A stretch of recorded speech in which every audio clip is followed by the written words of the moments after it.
We are not going on a vacation. We're having a family trip. And there's so much beauty in that. And the nice thing about accepting the expectations is I can appreciate and acknowledge the beauty of the experience instead of comparing it to this illusion that I've created in my mind.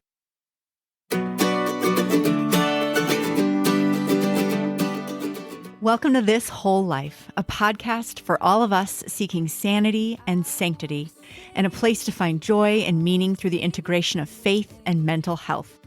I'm Kenna, a licensed marriage and family therapist, and I'm with my husband, Pat, a Catholic speaker, musician, and leader. We invite you to our kitchen table. Okay, not literally, but you're definitely invited into the conversations that we seem to keep having once the kids have scattered off to play and we're left doing the dishes. We're excited to share this podcast for educational purposes. It is not intended as therapy or as a substitute for mental health care. So let's get talking about this whole life.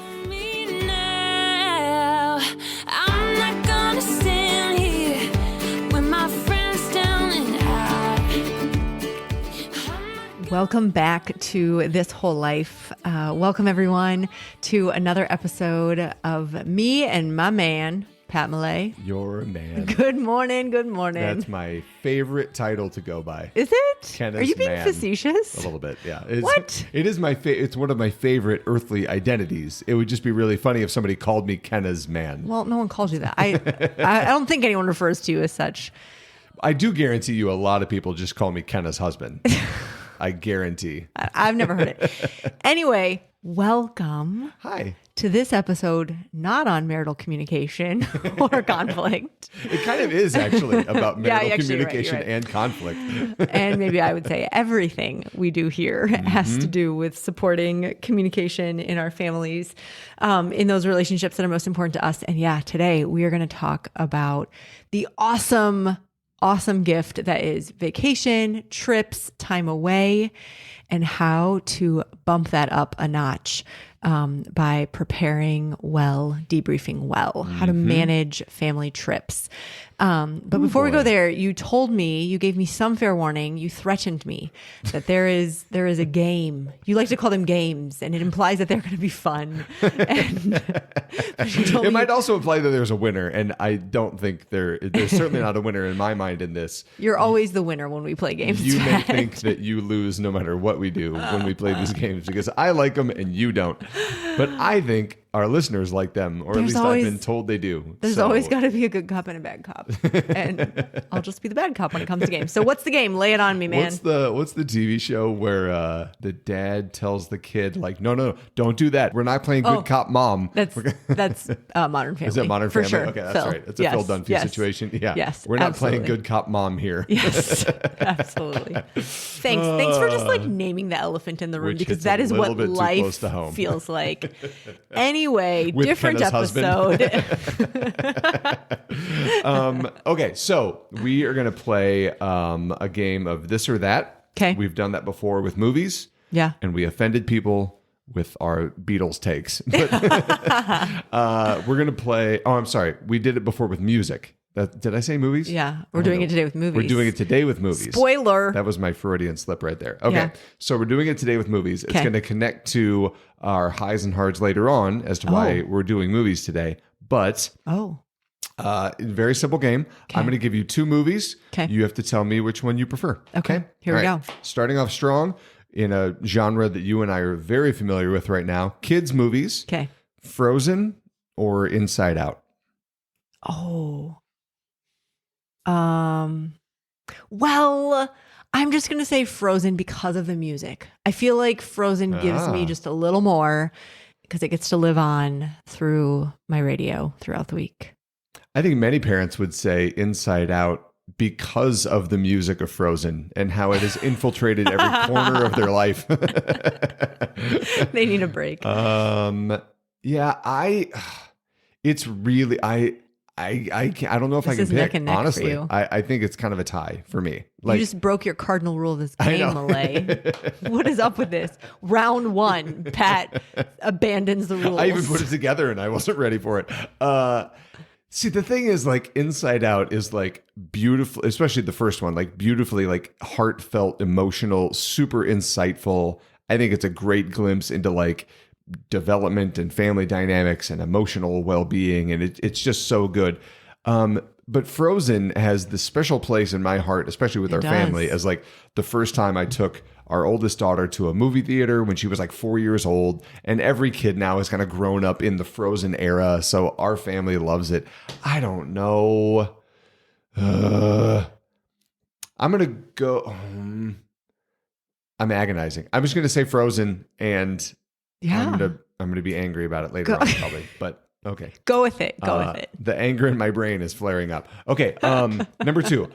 This is a category that is dear to your heart and not really to mine. Okay. Favorite Julia Roberts movie, or better Julia Roberts movie. I'm so curious which 2 you chose. This will say so much about you. My Best Friend's Wedding. Okay. Or Pretty Woman. Oh, My Best Friend's Wedding. Hands down. Yeah. Okay. Yeah. Great. 100%. I think that's just the right answer. But I am on record as saying I do not care for Julia Roberts as an actor. I'm sure she's a wonderful person. Julia, if you're listening, don't listen to him. Julia, if you're listening, please share this on social media. He is not representative of the Malay household. Yeah, My Best Friend's Wedding by a mile to me too. Yeah. So good. All right, next Again, up. with the music. Anyway, okay, keep going. With the music? Oh, don't worry. We'll listen. I'll regale you with the soundtrack tonight. That was an open door. The only thing I know about the music, about the soundtrack, is the very first song during the opening credits is that ridiculous, over-the-top, cutesy, like, song about weddings and love and whatever. And the singer of it is Ani DeFranco, who is a musician that I really appreciate musically, but not morally. And she is like I'm sure they picked her ironically. Like, she is the opposite of anything to do with marriage, rom-com, love, happiness. Yes. Anyway, all right. Sports movies. Okay. Rudy. Okay. Or Miracle. I know that the technical right answer should be Rudy, but I would say, I don't know. There's something about Miracle. I think there's something. What was the coach's name? Herb Brooks. Yeah. He's my spirit animal and a coach. Like, I'm like, I could see myself being again. Like, I could you've done that before with our kids. I could just see myself in Herb Brooks's place, and I'd be like, yeah, he did it exactly right. So yeah, I love that.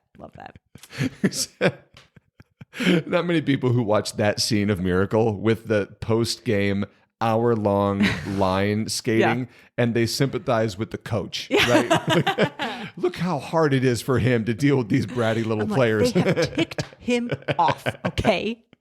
Not only is Rudy the right answer, it's just the better movie. Now, here's the thing. I bet if you polled the audience, probably the majority of people would say that Miracle is the better movie. I love you if you're listening and that's your opinion. You're just wrong about that. And I am the least objective person. Miracle is a great movie, by the way. I think it's one of like the top 20 movies that our family has watched. But Rudy is just great. Not only is it Notre Dame, which is the Lord's University, but that's what Notre Dame translates the classic. It's the French technical term. It's Our Lady. I'm kidding. It's the classic underdog story. It's not about like achievement in the sense of winning a championship. It's just about doing the literal best you can do, even when nobody thinks that you can do anything right. You know, like overcoming poverty and expectations and whatever. And like the speech from his groundskeeper buddy in the stadium is like one of the greatest cinematic moments in history, as far as I'm concerned. That is also a soundtrack that lives on in our household. Does it ever? 365 days. And you know what we're getting around the corner to as we record today? I know. We're about a month away from the annual Rudy watching. As our son picked up his football equipment last night. Correct. Okay, what's next? Lay it on me. Better Tom Hanks movie. Okay. Catch Me If You Can, or A League of Their Own. Oh, Catch Me If You Can. Honestly, I don't even know that I've seen A League of Their Own all the way through. Really? Yeah. And recently I feel like did you watch it again? And you were like, oh, there's a lot of language. I've never seen any of it. Oh, okay. Well, this is a weird question. I know the to key pose. lines, but Okay. I've never seen it. Yeah. So I'm going to say Catch Me If You Can. It is so smart. It is so fun. Yeah. It just keeps me on the edge of my seat, but it's not the kind of thriller that like makes me lose sleep at night kind of thing. A lot of them do. I'll be honest. So yeah, Catch Me If You Can. Gotcha. I thought you had seen A League of Their Own. That's why I picked that one. Oh, But I thought no. you'd like that movie for some reason. No. I get to know you better every day. It's great. Yeah, Catch Me If You Can. Basically, because I haven't seen the Yeah, other one. we haven't seen it in a while though. It's like We I'm should put sure that A in the League of queue. Their Own is really good. I mean, Yeah. it's famous for a reason. But yeah, Yeah. we should watch it someday. Okay. Speaking of Tom Hanks, kind of better Okay. Pixar movie: Okay. Toy Story or Finding Nemo. Finding Nemo. Yeah. Yeah. I mean, I know there are deeper themes in Toy Story, but they're more accessible to me in Finding Nemo. And I do kind of love that like urban myth that's out there. If someone wants to confirm or deny this for us, that the characters of Finding Nemo are all based on different mental disorders. So various DSM diagnoses. So that totally intrigues me. And whether that is actually true or not, that they like had therapists in the writing room, Right. handing over symptomology, like it definitely lines up. And so that's just fun for me to see in this like very charactered way. Yeah. That totally gets my mind moving. I So, have heard that too. And again, I have no facts to Yeah. base it on, but I've heard that assessment before of even just broadly disabilities. Like Nemo has a physical disability. Dory has a memory, Cognitive, mental, yeah. cognitive disability. There's I don't even remember all the characters, but the one fish in the fish tank is like OCD and he's constantly cleaning everything. Right. And the dad has anxiety. The dad has anxiety, like separation right? anxiety. Yep. or- And yeah, there's maybe post-traumatic stress. like the boss fish in the fish tank has PTSD because he was attacked out in the open, so he doesn't want to go back out there or something like that. Yeah. It's just so I've heard that too. It's Yeah. really cool. Okay, so what's your answer? I think I agree. Yeah. Yeah? Finding Nemo? Toy Story is great and Yeah. it's kind of timeless, but I think Finding Nemo is better. Better Jim Carrey movie: Okay. Yes Man or The Truman Show. Oh, those are both so good. What's so funny is when you said Jim Carrey, I was like, I'm not a really big Jim Carrey fan. And then you named those two movies, and I'm like, oh, I love those movies. That was exactly my thought process for you specifically. I'm gonna say The Truman Show. Yeah, I'm gonna say The Truman Show. Yes Man is like more entertaining to me. Right. I'd say Truman Show was like more thought provoking, and just like intellectually stimulating for me. And I think Jim Carrey does a great job in both of those. Yeah. Totally. What about you? Yeah, I agree. Oh, really? Yeah. It's closer than most. Yeah. If you looked at, I'm sure if you looked at the Rotten Tomatoes scores, The Truman Show is probably double the score of Yes, Yes Man. yes. It's not, Yes Man is not like Yeah. a great movie, but it is a sneaky, good favorite movie for We us. also love Zooey Deschanel, so that Correct. helps. Right. And years ago, you and I got the idea from the movie Yes Man. No, you, good cop, got the idea from Yes Man. And you're going to give the audience a 30-second abridged version of what 30-second did. abridged version. Here we In go, the movie on the Yes clock. Man, they want to say that he agrees to say yes to everything. He's going to be totally spontaneous, do everything that is presented to him. So he and his little girlfriend just go to the airport and they say, give me a ticket for the first plane out of this airport. And they end up having a great adventurous weekend in Lincoln, Nebraska, right? So I think that's an awesome idea. It turns out post 9/11, you can't do that. Just roll up to the counter at the airport and say, give me a plane ticket, please, with no luggage. So what we did instead was have my sister randomly select a destination for us. She booked our tickets with our money, but didn't tell us where we were going. So we just had to show up at the airport Ready for anything. in the middle of the summer. So we could have been going to Arizona or Maine or anywhere in between. We had swimsuits, we had sweatshirts, and we didn't know until we checked in with our credit card at the airport kiosk where we were going. And we ended up in Spokane, Washington. Ladies and gentlemen, we had no hotels, no car rental, no plans, no ideas. God bless the iPhone at that time in our life. It was so fun. If anyone wonders why I just get to be bad cop / mom all the time, they just figured it out. Like, this is the brain that I live with, ladies and gentlemen. Like, this man, these are the things that he thinks about, what he brings to our family meetings. But when was your time to shine? when we were sitting at the airport gate, and all of a sudden Reading Kenna reviews. gets to review hotels. She gets to look at restaurants. She gets to set an Wineries. agenda. Yeah, it was our powers combined. Thank you very much. It was a good 5 days. So anyway, The Truman Show is better, but Yes Man is close to my heart. All right, final one. Better Christian Bale movie. There are many to choose from. Very few that you have seen or appreciate. Oh, you named 2. Which 2? Newsies and Batman. Very good. Yeah? Nice. Yeah, very good. Is that That's what's not up? these Oh, 2. oh, okay. Okay. Ford versus Ferrari or Newsies. Okay, I've never seen. Have I seen that? Yes, you have. Did I watch it? Oh no. Oh no. You saw it and you enjoyed it, I might add. Did I really? Clearly I'm not going to enough. guess I enjoyed it. I love those kinds of movies. I do love those kinds of movies. I'm going to say, this is really crazy. I'm going to say Ford versus Ferrari just based on what I understand the I content like would that be. type of movie. Yes, Yeah. I'm going to go with that. Newsies is like fine. Honestly, I like it because you love it so much and our kids have come to love it so much. So, and again, the music. So I like it, but it's not really a storyline that grips me. So you? Newsies? Obviously. Yes, Clearly, Newsies is the right answer. What? Yes. The- I'm so glad you said there were no winners or losers, Pat. I can't wait to play the next game with you. Christian Bale has done a million great movies, but Newsies is close to the top as far as I'm concerned. It's just so I cannot good. wait to hear the responses that people have to this show. Baby Christian Bale when he was like 20 years old. Christian Oh Bale. my gosh. He would grow up to be American Psycho and Batman, but Newsies. That's the role that really got him started. Everything else was downhill. And don't come at me with this like Broadway musical version. I got no time for that. I need classic King of New York, Santa Fe, Seize the Day. I need people spinning on fans in the ceiling of a random like diner. It's the greatest movie ever. That's an exaggeration. I don't even think that, but it's a really good movie. Yes, it is. Oh man. Well, that was fun. Thanks for playing Are we along. done? Man. We're done. Okay, I'm going to wipe the sweat from Now my you brow. can relax and you can get down to business. Yes, I can. We're We're here to work. accomplish something, people. Okay, but before we work, now I'll put you in the hot seat. High and hard. I have to go first? You really do. Okay. High and hard of life lately. Because so we haven't been together in a while. I know. I was actually looking forward. This morning I was getting ready. I was like, I am excited to hear what he has to say.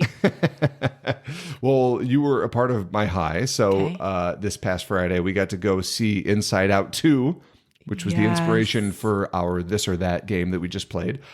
So we, in our organization, the Martin Center for Integration, we brought our staff to go see Inside Out 2 as like an exercise in kind of a secular approach to understanding mental health and emotional wellness and And a celebration of the feast day. and a celebration Louis and of Zelly. the feast of Saints Louis and Zelly Martin probably, Yes. who were the parents of Saint Therese of Lisieux. So the organization is named after their family. It was their feast day. Let's go see a movie. And it was so fun and so great. And the movie was really good. So good. Yeah. It was so fun. It wasn't like as emotionally striking as the first movie, which is probably good because I don't need to cry in front of all my coworkers too much. But it was really smart and really clever, and I think really well done in terms wanna of tell- approach and everything. Do you want to tell everyone your shining moment? Oh, or will that'll be a spoiler. Let's not do that. Yeah.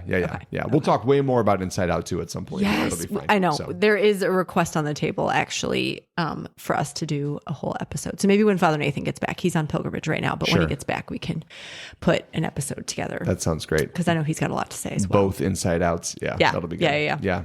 your So hard? that was my high. My hard was, and it's not a bad hard, but we're coming now into the teenage years of our parenting journey. And that includes kids boys specifically for us, getting more and more interested in sports and trying to start conversations about family priorities, about schedules, getting into possible travel sports down the road next year at some point, navigating all the different kind of ins and outs and competing values when it comes to activities, trying to make sure that we are parenting all of our children equally and giving them all as best we can equal time, attention, focus, things like that. Money. Kind of, yeah. So it's not bad. Like these are all great things. Our boys so far love playing sports, and it's something that we really love to support in them to the extent that it helps them grow and develop into the kind of people God made them to be. Our oldest daughter is beautifully creative and attentive with her friendships and loves music and has dreams about, composing or something later in life, whatever. Writing, so so it's just lots of good conversations. And our little girls are just too little. Our little girls love playing shouting in the dirt. and playing in the dirt at said baseball games. fighting over toys, whatever career path that leads them to. So you and I have just had lots of difficult but really good conversations about all right, if these are our family values that we're looking at on the wall over here, how can we arrange the details of our life so that they match those values and they don't depart from those values. So it was really good. Yeah. And I mean, it came down to some concrete things this weekend when one of our sons was late for a game because we went to mass, the earliest mass we could literally find in the Twin Cities because his game started at an ungodly hour. And he missed part of the game. And we got an email from the coach. Where are you? What's going on? All that. And just that being a moment to say to our boys, this is the future. You can expect that this will always come first. And they were fine with it. I imagine as they get older, it's going to be harder as the stakes get higher. Right? This is 9-year-old baseball tournament. Yeah, but, right. But yeah, that got really real fast for us this weekend. Thank you for sharing. And you, my love? Yes. So I'll start with my hard, and that is that, among many things that have been topics of conversation in our life lately, one is the reality that the trial for the man who is accused of driving the vehicle that killed my sister is coming up. And it's just brought up so many questions again around what does real healing look like? And what do each of us need for healing and for continuing to accept reality for what it is, to live in the hope of eternal life. And that this actually, this question of are we going to the trial? How are we going to engage with the justice system and the proceedings around this? Has brought up the fact that you and I need different things right now related to it. And how do we negotiate that and support that? And how does all that tie into our vocations as spouses and parents? And so maybe actually parallel to all the sporting and activities conversation, just putting all these puzzle pieces together and all these goods that exist in our life. And yet this is a finite life with finite time, finite money, finite energy. So how do we bring all these things together? And so that has just been the heart of certainly the emotions and the weight of it, but honestly, just the space in life that it takes up and that I want to give it and that it needs in order to really be healing. So that has definitely been a hard. Yeah. I would say my high is that it's the summer and it is so easy. I mean, literally this morning I didn't wake up to, but I came up from the basement. I was working out and I came up from the basement to kids fighting, right? It's before 7:00 and they're already fighting, and welcome to summer. And also they have so many moments of just loving each other so beautifully, helping one another out. This weekend we had one daughter who helped another sister go to sleep, and this little toddler had just been making us feel batty. And we checked in and because we were out at a baseball game, and our daughter's yeah, she's in bed, she's asleep, she's peaceful. And we're so just these sweet moments among them, that definitely help to counteract the that I feel sometimes about their interactions. So that has just, in these days where I'm 7 children, what were we thinking? Lord, what were you thinking? And then there are these sweet things, ways that they love and serve each other that I'm that is such a gift. And it just brings so much joy to my heart. So that is my high. Amen. Yes. Turns out God knows exactly what he's doing. He does. He does. I don't always get it in the moment. And if you could remind me of that the next time I don't understand, yes, that would help everybody out. Yes. So now that we are sufficiently warmed up, I had this idea when we were on vacation about a week ago, a little over a week ago. And I was having all these thoughts about ways that you and I, Pat, have come to prepare for trips, be on trips together as a family, and then come back and really kind of squeeze out the goodness and the learning and the growth. And so I was like, what if we just throw in an episode? And you had a lovely lineup of episodes that you thought we should roll out here on the podcast. And I was like, let's just squeeze one more in.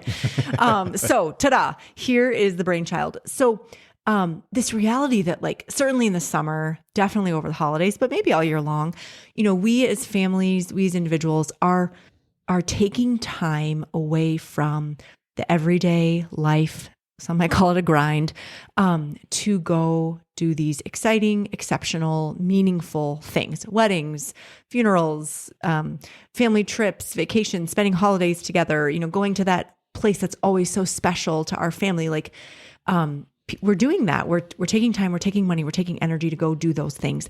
And sometimes for us, we have come back and been like, it maybe just would have been better if we had stayed home. Like we just feel like, what were we thinking? Like the classic cliche of like, I am more exhausted after vacation than I was before we left. Yeah. What's it like? I need a vacation from my vacation, or I need a vacation after my vacation. And we were just like several years ago, we were like, let's stop that insanity. Like that is no good, no fun, and certainly not beneficial to our mental health, to our relational health.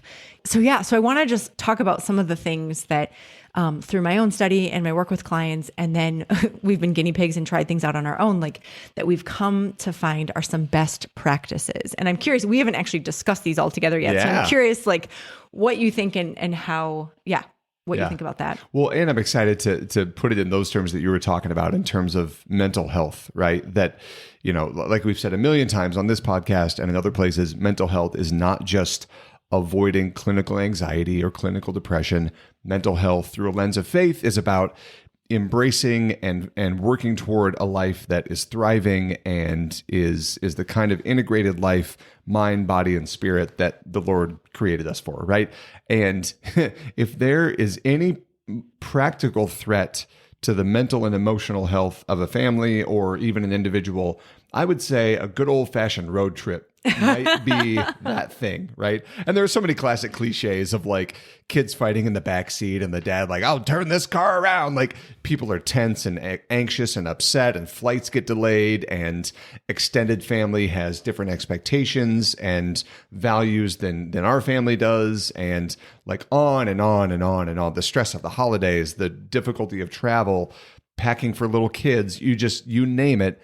There are all kinds of threats and landmines that are in the midst of something that we think should be so fun. Yeah. It's a vacation. Yeah. It's Disney, or it's the beach, or it's the cabin, or whatever the thing is, So what are the ways that we can approach the expectations, the boundaries, the values, even the practical preparation to make a trip, to make a vacation as fruitful, as peaceful as possible, even in the midst of some of those difficulties when they come up? Yeah, no, for sure. And as the queen of anticipatory fun, I am notorious for having really big expectations of like what can happen, how this is going to change us, how this is going to grow us and bond us and all that. So yes, absolutely. It's so much also about living in reality amidst those hopes. So here's the first thing that came to my mind when I was thinking on this topic, is that several years ago, you and I got in the habit of having a conversation ahead of time about our hopes and fears, concerns, however you want to say that.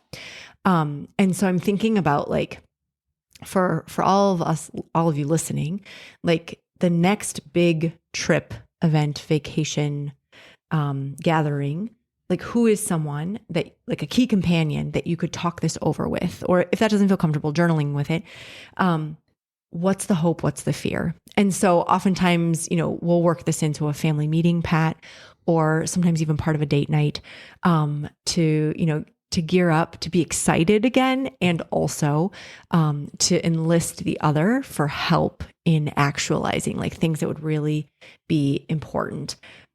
So, I think just to say that like when we go on trips, when we go on vacations, we are out of our usual routine, and nothing is really a guarantee, like unless you intentionally put it in and seek it.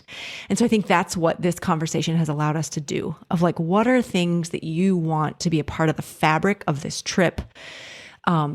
And what are things that you're concerned could really diminish, like the joy, the rest, the meaning of this for you?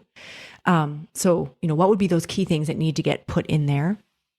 I think for me, when I consider these conversations, it's really helped me to understand like what matters most to you. Mm-hmm. And I don't have shame in saying like, I'm often surprised. Like you and my husband, we've been together for a while now, 18 years.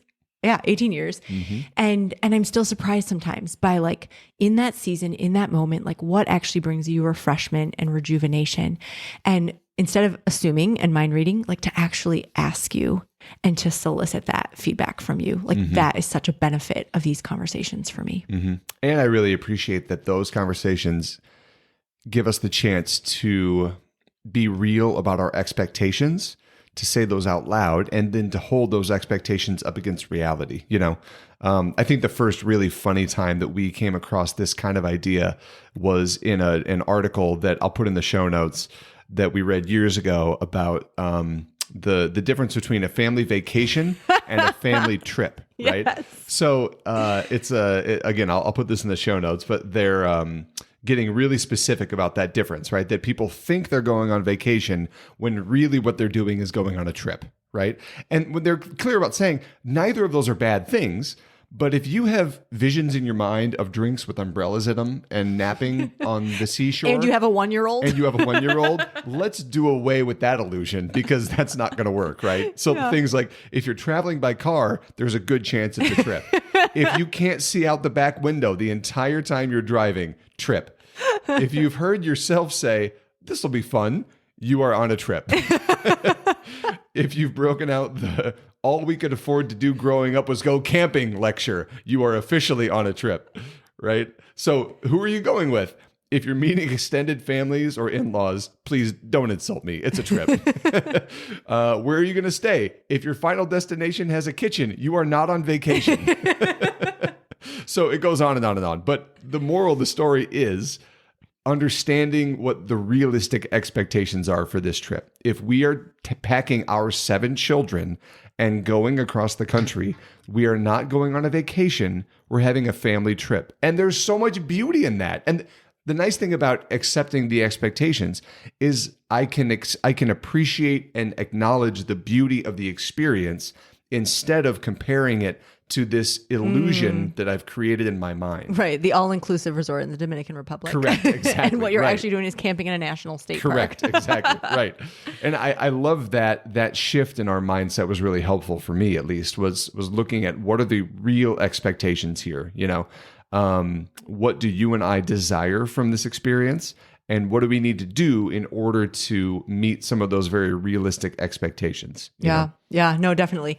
And I think a concrete example then out of some recent trips that we have taken, which by the way, I think you and I have recognized that anytime we're bringing our kids in it for the foreseeable future, like we're taking trips, right? Like, correct. We'll often say like, here we go, parenting in a different context. Like yes, exactly. Like you don't take a holiday from being a parent when you have your children with you. I will now be parenting over there yes, instead of in my house. You and I have the tradition of taking a vacation together without children. We have an incredible luxury of making that a habit for our anniversary every year.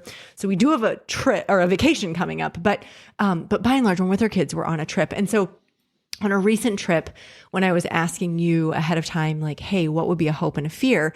A hope that you expressed was getting to spend like adult time with your siblings. Mm-hmm. And that meant late at night because it meant after all the kids had gone to bed. And the reality is we have little people who get up very early in the morning, especially in the summer when they the sun don't care comes what time through. Daddy went to bed. Yep. And so the conversation was so helpful for us to talk about, okay, what's realistic? I can't promise you late night hangouts for you and your sibs every night of the trip, but I can definitely give you one or two of those in the span so that I know then I'm on for waking up early in the morning and, being with those littles before you, allowing you to sleep in and catch some extra Z's because you stayed up late the night before with your siblings, which is a beautiful thing. And I want to support that. But had we not had a conversation for you to name that, I would never have guessed that, honestly. I would have thought, oh, we're with them all day long. Like we're taking this trip with your family, like it'll be fine. But for you to say adult time, to really just like know them in this season of life and get to share things without little ears listening all the time. Like that's meaningful for me. And I'm like, I love that. I hope our kids are asking that someday, when we go on family trips, when they're grown-ups. So that was super helpful. So that was a hope you had. And then on the flip side, a concern, a fear, a worry that I had, which I will say is often my worry, is that I would come home more tired than when we left, particularly this last trip that we took with your family where we drove through the night, which was amazing. And it worked so well for our family. But when I shared that with you, you would just like gently remind me on the trip, like when our kids were laying down, like, hey, do you want to take a nap? Like, would this be a time that you want to lay down, read a book, take a rest? I'll sit with the restless toddler. You go with the more reliable nappers, over there. And so just to get that support from each other and to help each other get those key elements in place. Like you're not going to get it all, right? It's not going to be pure umbrellas and drinks, and dancing in the moonlight the whole time. But just a few of those key moments can really help it to feel like, yeah, this was worth the effort. This was worth the sacrifice. I think one of the other things that's been really helpful in conjunction with, and sometimes separate from that expectations and needs conversation we were talking about, is being really open. How much of this is communication, by the way, that you're catching on with, being really open and clear about healthy boundaries, especially when you're traveling with other people or spending time with people outside of your family of creation, right? Yeah. So anytime that you're with in-laws or with extended family, there's this push and pull, which is good and healthy in any kind of family system, where what our particular family needs throughout the course of these 4, 5, 6 days may not always be what everybody else is doing at all times, right? So we talked about this many episodes ago in the episode about managing difficult family relationships, that if I am going back into a family, this is not me, but if I'm going back into a family system that does not make worship and church a priority on the weekends, then I'm going to have to maybe set up a boundary that says, you know what, I'm going to church on Sunday morning. I'm going to have to meet you guys at the restaurant for brunch or whatever else is going on that day, and being willing to live with any of the consequences that come from that. Now, boundaries, again, for the 1000th time, don't mean cutoff. Boundaries don't mean I'm doing what I want to do and I don't care how it affects anybody else. Sure. It does not mean that. What it means is, how can I be my authentic self while remaining connected to the people that I love and care about? So it doesn't mean that I'm going to spend all 5 days of this trip doing my own thing or with my own family, and I'll see you at dinner time and nothing else. What it means is I'm going to be as connected to you, my in-laws, my extended family, my friends as possible. We're on this trip together for a reason. It's not to ignore you.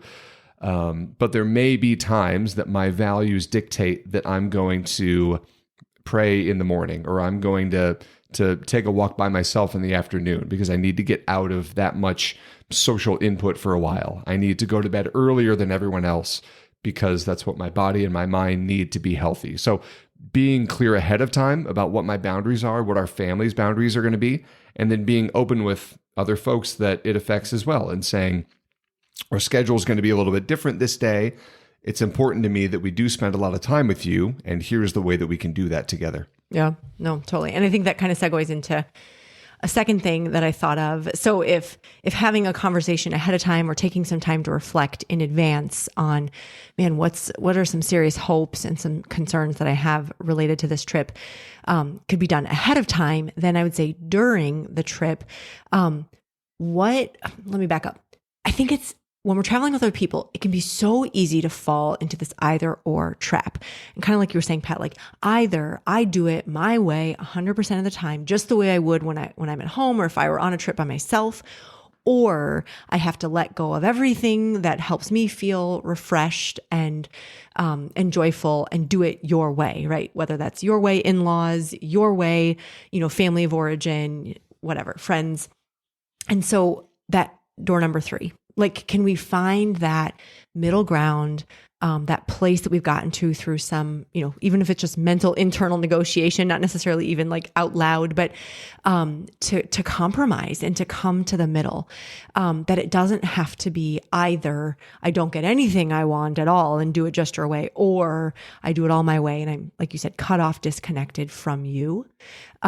So I think of it as like, what would help this to be, this trip to be something that takes care of myself, right? That is truly an act of self-care, so that when I go back, I can be present to my roles and my responsibilities with greater joy and generosity, which comes out of our self-care episode. So, I was thinking about a trip we took recently with some friends and family, and I was like, going on that trip, probably into like day 2, I was feeling kind of resentful and aware that like, we were spending our money and our vacation time, which we don't have like umpteen amounts of, on this trip. And it wasn't going the way that I wanted. Like, I don't think I was getting my exercise time. I wasn't getting my prayer time, which are like super important to me. They are my anchors. They are like what help me stay grounded. And I realized, like, what if I did? Like what if I did take 45 minutes, while others are milling about and doing their thing, and did that? Like, could that be okay? Would that be all right? That I could show up authentically around some of these things that I have really come to find help me to be steady, help me to be, stable and rooted. And so have given myself in conversation with you, of course, but like giving myself more permission to do that, and to not feel like I've got to look around and be like, well, if no one else is taking workout or prayer time, then I shouldn't. Mm-hmm. If no one else is, going to bed early, well, then I shouldn't. The reality is, like, these are things that I need. And I'm going to give in other places. I'm going to be maybe more flexible around other things. Let's say when dinner is, at home, we eat at a certain time, but when we're with others, we bend to maybe what they're accustomed to, because we can do that. But yeah, just finding that third option is such a helpful perspective to take. Mm-hmm. And being willing to make the sacrifices necessary to do the things that you might need to do to be healthy. Like, in theory, hypothetically, driving across the country to Texas, being willing to pack a mattress pad to go on the bed at the Airbnb. For your insomniac wife. Being willing to pack a foam roller so you can roll out the confusingly tight muscles that you have all day, every day. Being willing to pack a couple weights so that you can do your workouts, right? And it's goofy. I like to poke fun with you about that, but that is the kind of thing that makes perfect sense, and I'm very happy to do, because that's a very small, it's not even really an inconvenience for the sake of legitimate, realistic benefit for you, Yeah. Something like your family beautifully has this great tradition of celebrating the 4th of July at your dad's side of the family's cabin out in Wisconsin, right? And for many years, we have had little kids who the idea of spending the night in a not foreign country. I mean, some people would call Wisconsin, but just in foreign circumstances, in a different environment, when there are fireworks beginning at 5 p.m. all day long. It's not dark until 10 o'clock at night. And most of the people in that family are young adults or adults. No one else really has little kids like we do. So it's unrealistic to go into that family system and say, hey, I'm going to need everyone to be totally silent at by 7. 8 o'clock at night. Yeah. Everyone, totally. no fireworks, no campfire laughing, no drinks after dark, none of that. Everyone goes to bed when our kids go to bed. Yeah. That would be cruel and uncharitable, they right? would That'd laugh be in our face. It'd be uncharitable, right? Yeah. On the flip side, it would also not work for our family to have our 2-year-old live on a 23-year-old schedule, right? So for years, what we've done is just go early in the morning on the 4th of July and come back late-ish at night. Yeah. So they're not spending the night somewhere else, but we get a lot of really good, really beautiful family time in a way that still works for the stage that we're in our life. Yeah, no, totally. And I think, the truth that because this is going to be a, case by case basis, right? Like you have to have a well-formed conscience to be able to trust that the decisions you're making, maybe the concessions that you're asking for, or the ways that you're adjusting your involvement in the broader group activities, that those are charitable and that they're reasonable. Like you have to trust yourself. You have to trust that you have been flexible, that you have been willing to compromise, that you haven't been staunch in your perspective and in your way of doing things. But that takes reflection. Like that takes time to look at it and to say, honestly, how am I doing? I was, in confession after a trip earlier this year with with a priest who's one of 13 kids. And I was sharing with him some resentment that I was feeling about, some friends that we were traveling with and just like, I was like so frustrated and whatever. And I was telling this to him and he said, my in-laws, like when they come on family vacations with my family of origin, he's like, they will take a day or 2 or 3 where they're kind of doing their own thing and they weave back in when they can and they go back out again. And he's like, when you've got a group big enough, like you've got to be willing to accept that. And so also, I think about us in the future, Pat. Someday we are going to be the grandparents who are coordinating some big Malay family gathering, maybe across the country with our children and their children, God willing, and their spouses. And will we be able to extend that same kind of flexibility and generosity and open that door to say to our kids, like, hey, what do you guys need? We want this to be something that you look forward to. We know it's going to be a sacrifice. We know it's going to be more difficult than if you just stayed home. But we hope that the good that comes outweighs all of the challenges and the difficulties. So what would that be? To just broaden that and put that on the table and normalize like that we can talk this way and trust that we can all get a little bit of something that we need. Not 100%, but that we can all get something that we need. Yeah.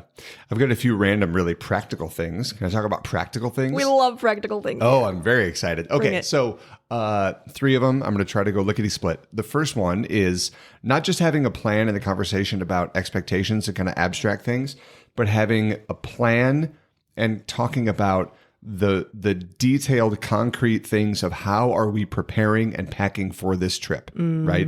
So our most recent trip to Texas. Okay, so we were going to drive across the country. We had to pack a bunch of clothes and a bunch of food and games for the road trip, basically. Because we were living in the car for 19 hours. Living in the car for 19 hours. And what we came up with was a decent, I think, division of labor where you did a lot of the kind of planning of like starting to lay things out in the guest bedroom in a place where the toddlers can't destroy them or take them all apart before we have to leave. I was helping get all the kids' clothes packed, making sure that everyone actually had clothes. I did okay. Only one daughter was short on play clothes the entire time. I forgot about that. We did some laundry. It's fine. I'm getting better. But making sure that kids had their clothes packed and getting those sorted into suitcases. You were in charge of packing food, both that we were going to help cook one dinner in Texas and food for the road, snacks, things like that. And then I was doing, like I always do, which I actually enjoy doing, is packing the physical vehicle. The Tetrising of the vehicle. The Tetrising of the vehicle, putting things under seats, in the back, under feet of kids, whatever it takes to get people and junk to the place that we're going, right? But without that preparation, number one, things get missed, and everyone pulls out of the driveway with that deep abiding fear of what I think we forgot something, right? The feeling of like we forgot something, really, the whole diaper bag is left at home or all the food that we packed, whatever. But when there's decent preparation, it takes care of that fear a little bit because we've been open. There's a checklist that we're both checking things off of, in a shared notes app. Exactly. Right. And even more importantly, there's less of a chance of resentment that one of us feels like they're doing all the work and the other one's doing nothing to contribute, right? Yeah. So we're really clear about what we are contributing to pull off this trip. We even, for this one in particular, we don't normally use electronic entertainment, but we pulled out the big guns. And for the first time ever, our children got to watch a DVD in the car. And so I was like, you're in charge of electronic entertainment and Yep. I'm in charge of non-electronics. So I was like library, games, playing cards, magnetic checkers, and you were DVDs and iPads and headphones and Each of us extension playing cords. to our strengths. Yes, Yep. totally. And that was huge. Like that, you're right. Like feeling partnered is so important. Which leads to my second practical tip, which if you have any version of screen limitations for your kids, first of all, kudos. I very much applaud that. Congratulations. I think that's great. And probably all of us could do with even more limitations of screens for our kids.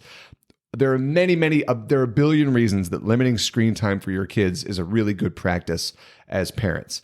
One of the beautiful benefits is that when your kids do get a screen, it's like the 4th of July and Christmas all rolled into one. So the beauty of our kids not watching iPads or not playing games all day long is that when we're in the car and any screen is turned on, it doesn't actually matter what it is. They think it's the greatest thing ever, especially if it's in a vehicle or like if we're, the few times we've flown on planes and they have the screens on the seats. Holy cow. It's the greatest day of their lives, right? And what I'll say is I think there is value to saving the screens, saving the big guns for when you need them. Yeah, right? in the moments that are like clutch. if everything's great in the vehicle, don't pull out the iPad because it's not going to hurt anything, but it's not actually helping much either. It's just a distraction that you don't need in the moment. When everybody starts screaming, it's movie time. Here we go. Yes, we strategically planted those along our path. Oh, it's great. And the third very practical thing that we learned about this year, and we tried this summer driving down to Texas, if you have a membership to the Costco, and I assume it works with Sam's. That's too. what I was just going to say. Maybe it's true for Sam's Club too. I'm not sure. We are Costco people, and what somebody told us a family friend told us they do is they will plan their trip by just bouncing from Costco to Costco all the way to their destination because of 3 crucial factors. Number 1, cheaper gas than anywhere else. And in a world where gas is not cheap, and in a world where we drive a 12-passenger van that gets about 14 miles to the gallon That's generous, on babe. the highway, cheap gas is a beautiful thing. Now, Costco's not open at 2 a.m, so like we drove through the night and took turns going down to Texas. So you don't have that option in the middle of the night. But during daylight hours, 7 days a week, Costco has cheap gas. Number 2, large, clean bathrooms. And yes, you have to walk through the front of the Costco with your little card to get into the bathroom. That's fine. But I will take a minor walk to a Costco bathroom over a short walk to a gas station bathroom any day of the week. And the face that you're making, I know how you feel about public restrooms. Well, and just the number of stalls. And with 9 people, right? Yeah, like a bathroom break at a gas station. Now we're really just tailoring to big families, but like that could take us a half an hour if there's a stall per gender. But like this was like, boom, 5 minutes, we're all out. And then I assume you're leading into number 3, which is why it's okay that you have to go into the Costco anyway. Correct. Drum because roll. they have all kinds of fantastic food that will not upset your stomach. Well, That's the polite way to put that. my stomach has been seasoned to deal with fast food, but yours maybe has not. Nope. So, but there's all kinds of food and there's large quantities and whatever. You can divide it up and all that stuff in the car. It worked out really well for us. We hit up that Costco in Ankeny, Iowa 2 times, once on the way there, once on the way home. And our route was littered with Costco's. We weren't like driving a half an hour out of our way to get to Costco's. So we were driving on highways. Right. But yeah. Right. Okay. Sweet. Okay. Well, speaking of 3s, so I've given 2 things. I've talked about the before the trip, the during the trip, and then now I've got one for after the trip, and then we're done. Great. So something that, well, I guess it's after the day of the trip. So something that I think some clients brought up to me as they were talking in therapy about how to manage some expectations and kind of heal from some past upsetting experiences with family members on trips, is to encourage continuing to discuss highs and hards.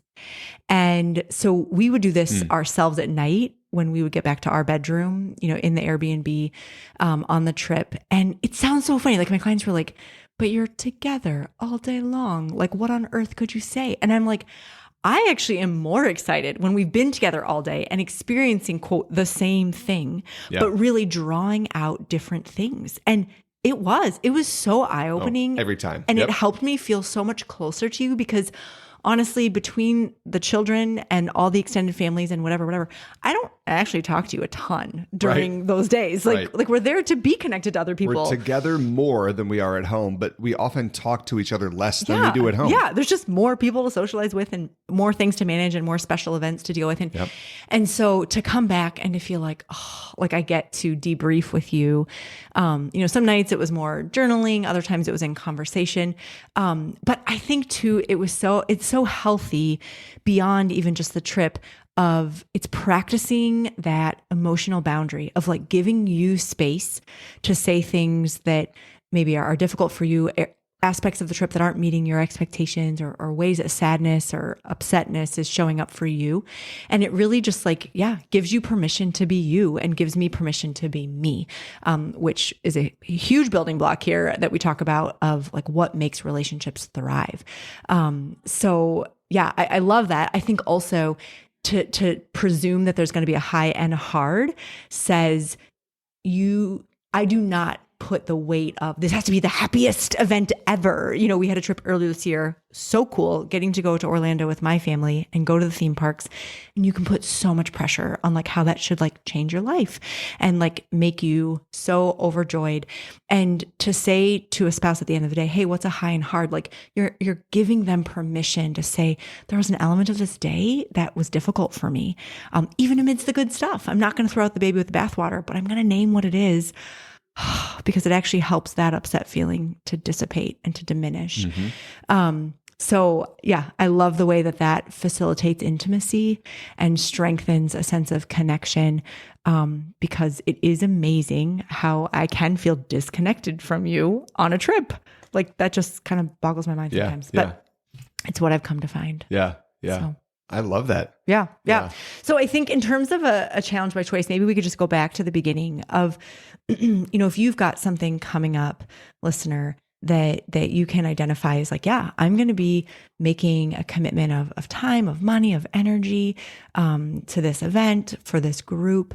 If there's a person that you could, speak with and kind of, reciprocally discuss some hopes, some dreams, some great wants out of that trip, as well as some maybe concerns or fears or like, oh man, it'd be really bad if XYZ, were to happen, that person could partner with you and be with you in it, and that you could mutually support each other, that could be a first step toward really letting a trip serve you, serve your life. Let it be an act of self-care.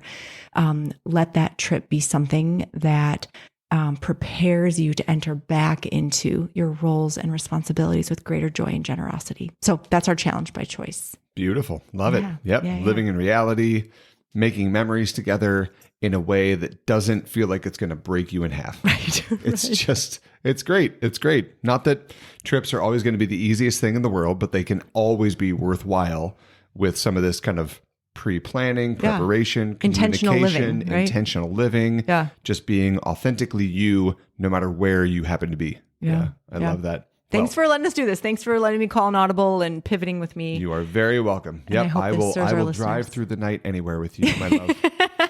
Now I do know that to be true. Not anywhere. There are some places I probably don't want to go, but I'll drive through the night to a mutually agreed upon destination with you. You're amazing. Can you pray us out? Let's pray, babe. In the name of the Father, the Son, and the Holy Spirit. Amen. God of life and love, we praise you. We love you. We thank you for your great goodness and for your presence in our lives. Lord, thank you for the call from time to time to step away from the daily routine and to allow ourselves to be recreated and to spend precious and intentional time with our families, with extended families, with loved ones, with friends, and to experience some of the creation that you have placed in our world as a gift to us. Lord, we ask for your blessing and for your protection over all of our conversations, all of our efforts in any of our travels coming up in the months and years to come. Lord, please protect us from any resentment, protect us from bitterness, protect us from selfishness and pride, and help us to be people of charity, people of hope, and people of joy and peace in the midst of the hardships that come with travel. Lord, please bless each of us listening here today. Bless our families and help us to be faithful and humble witnesses of your word wherever we go. We ask all this, Lord, in your name. Amen. Amen. In the name of the Father, the Son, and the Holy Spirit. Amen. Where do you want to go next? Oh, do I get to choose?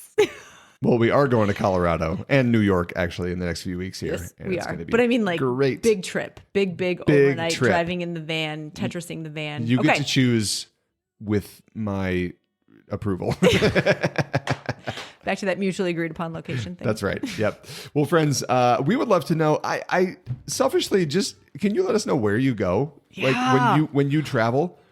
Yeah. Give us ideas. Yeah. Where do you like to go? What do you do? Do you go with your family? Do you go with friends? Do you see your in-laws? Like what travel do you typically do as a family? What travel dreams or goals do you have for the future? Love it. And what tips do you have? What makes family trips successful for you?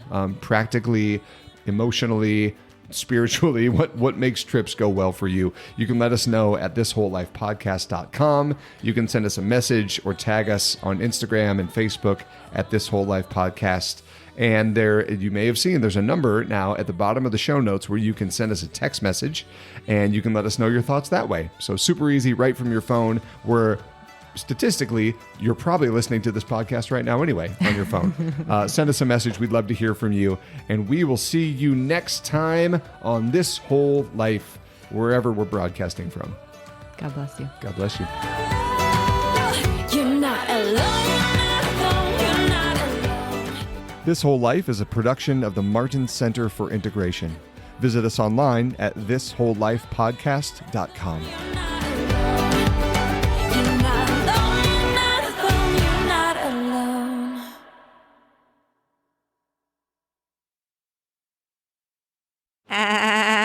Gross. That's my best Janice impression. How did I do? Pretty good. It's a little higher. It was more like that.